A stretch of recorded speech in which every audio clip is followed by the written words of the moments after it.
Assalamu Walaikum. Hello friends, how are you? Welcome back to my another video.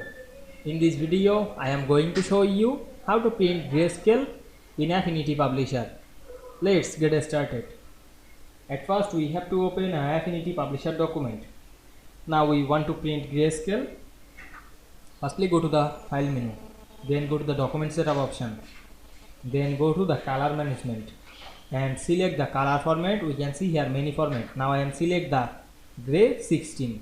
You can change the document setup or units, models, dimension, etc. Now I am click OK. Then we can see the all page is grayscale or black and white. Then go to the file menu again and click the print option. Then click ignore and continue. Then click OK to print.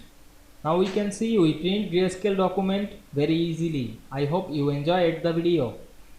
Please like, comment, share and subscribe my channel. Thanks for watching.